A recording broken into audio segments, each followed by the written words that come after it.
अंधेरा हो चुका था। नदी किनारे घास फूस की बनी एक झोपड़ी में लगभग 50 साल का सरजू मांझी चूल्हे पर खाना पका रहा था कि तभी किसी ने झोपड़ी का दरवाजा खटखटाया। सरजू मांझी ने चौंकते हुए खुद से ही कहा, इतनी रात आखिर कौन हो सकता है? जाहिर था इलाका सुनसान था।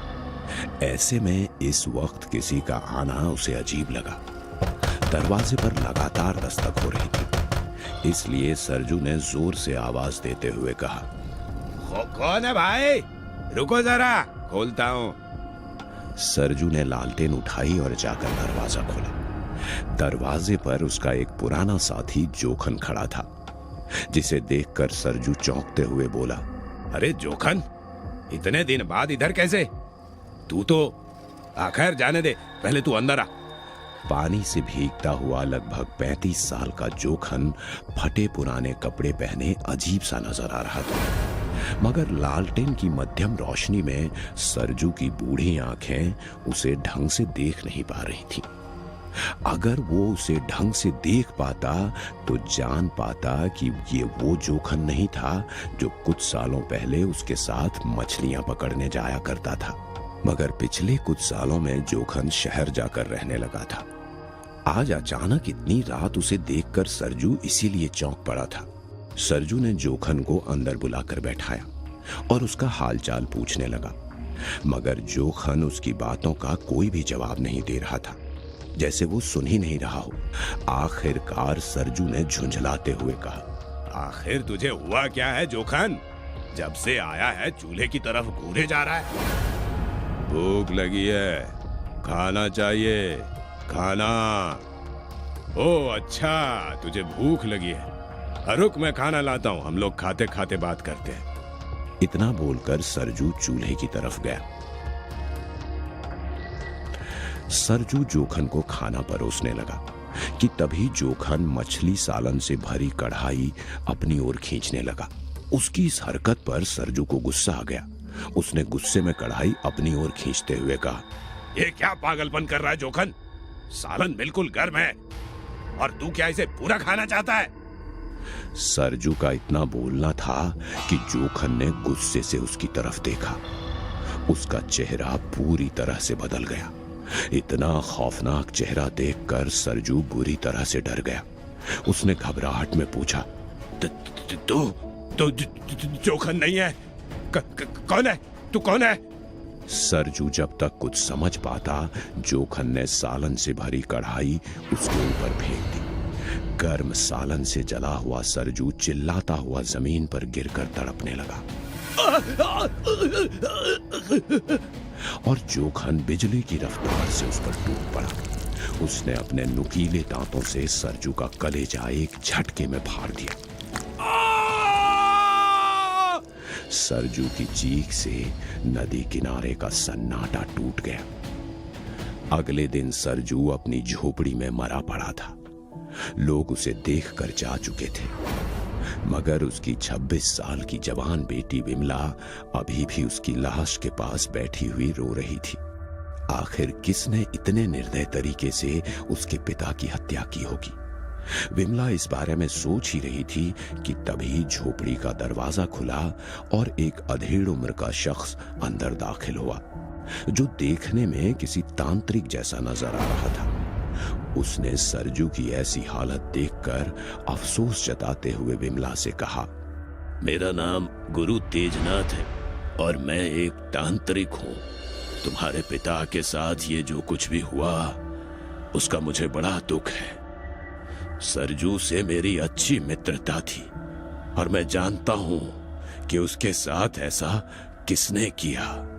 विमला ने रोते हुए तांत्रिक से कहा, बाबा, मेरे पिताजी के साथ ऐसा किसने किया? अगर पता चल जाए तो मैं उसे इससे भी बुरी मौत दूंगी। तांत्रिक ने विमला को समझाते हुए कहा, अभी सरजू के अंतिम संस्कार का समय है, मैं तुम्हें सब बताऊंगा, इंतजार करो। शाम ढल चुकी थी। सरजू की चिता लगभग जल चुकी थी। जिसके सामने विमला खड़ी थी, उसकी आंखों में प्रतिशोध की ज्वाला धधक रही थी।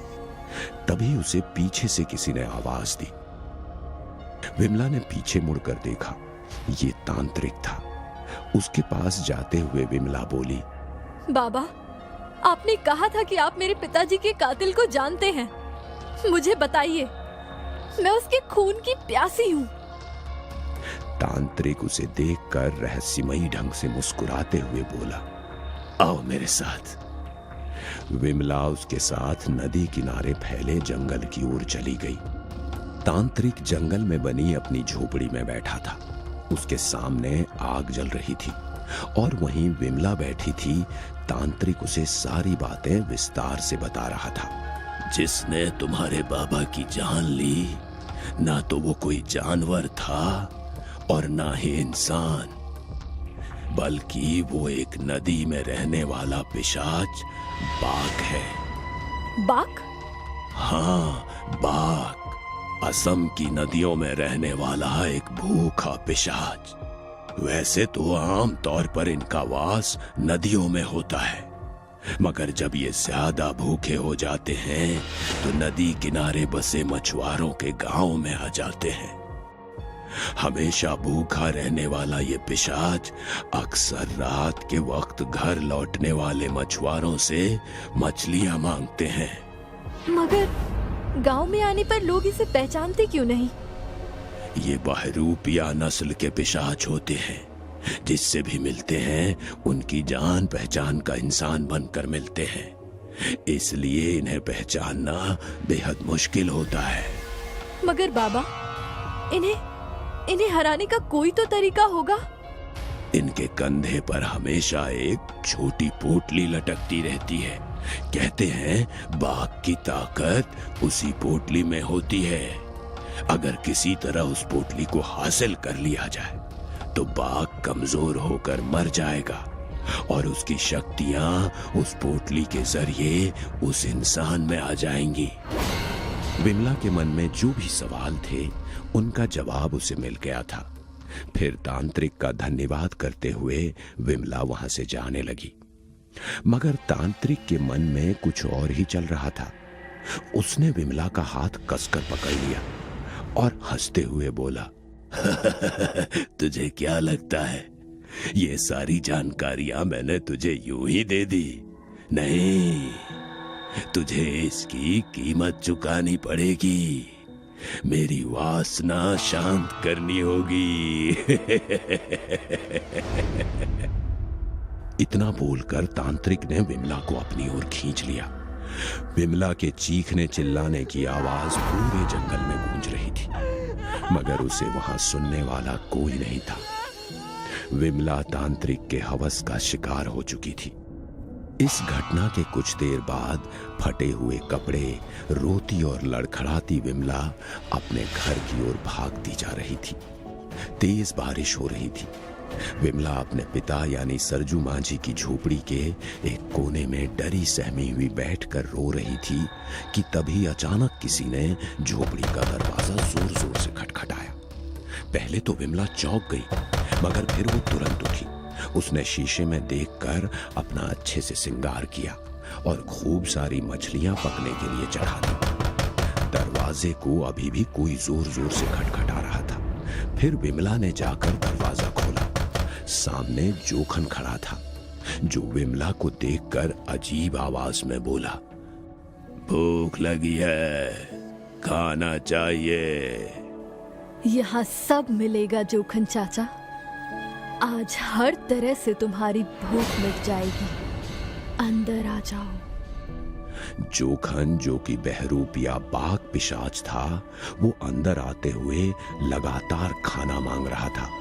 जोखन जमीन पर बैठा था। विमला ने कढ़ाई भरकर मछली सालन उसके सामने लाकर रख दिया। जोखन किसी जानवर की तरह उस पर टूट पड़ा। विमला ने गौर किया, उसके कंधे पर एक पोटली लटक रही थी।